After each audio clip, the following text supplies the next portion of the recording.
Hello and welcome to English Ready, the podcast that makes learning English simple and fun. I'm Josephine. And I'm Joseph. We're so happy you're here with us today. In this podcast, we help you feel confident speaking English in your daily life. That's right. And today we are talking about a very useful topic: how to ask for things politely, how to make requests. This is so important at work and at home. We want to sound friendly, not demanding. If you enjoy this lesson, please help us by liking, subscribing, and sharing with a friend. Let's get started. Music fades out. Okay, Josephine, I have a question for you. I need to ask my boss for help. Do I just say, help me? Oh, good question, Joseph.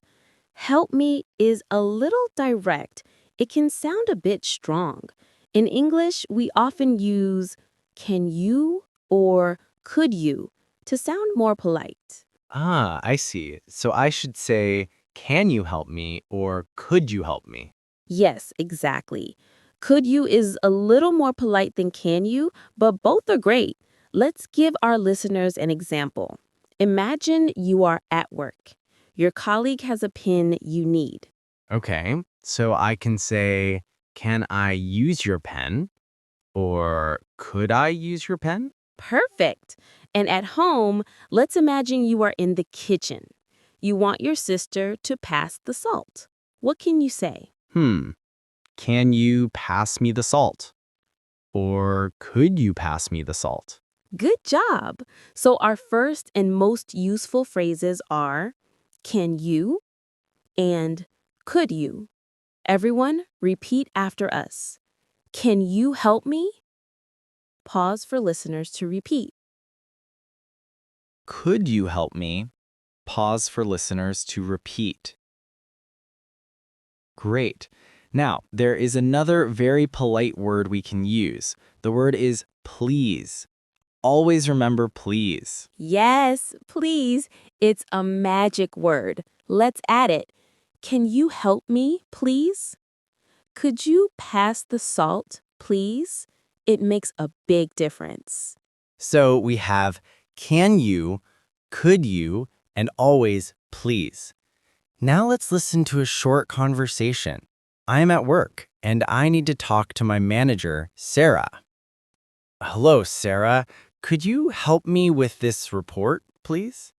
Of course, Joseph. I have time now. Thank you so much. Did you hear that? Joseph used, could you help me with this report, please? That is a perfect polite request for work. And now let's think about a different situation. What if the request is a little bigger? For example, I want to ask my friend to drive me to the airport next week. Oh, that's a bigger favor. For bigger favors, we can use a longer phrase. We can say, would you mind? Would you mind? Can you explain that, Joseph? Sure. Would you mind is very polite. It means, is this a problem for you? The grammar is a little different. After would you mind, we use the ing form of the verb. For example, would you mind driving me to the airport? I see. So not drive, but driving. Would you mind driving me to the airport? Yes, and a common answer is no, I don't mind, which means yes, I will do it. It can be confusing, but just remember the phrase. Let's practice. Repeat after us. Would you mind helping me? Pause for listeners to repeat. Excellent. So now we have three ways: can you, could you, and would you mind plus ing. Let's listen to one more conversation, this time at home. Joseph, would you mind closing the window? It's a little cold. No, I don't mind. Of course. There you go. Thank you. So you see, would you mind closing the window? Very polite. And now for our community question. We love to hear from you. This week's question is, What's the first thing you do in the morning? My quick breakfast is a banana. Tell us in the comments. I drink a glass of water. Let us know your answer. It's great speaking practice. Thank you for listening and practicing with us today. You are doing a great job. Keep practicing and your English will be ready for anything. See you next time. Together. Bye.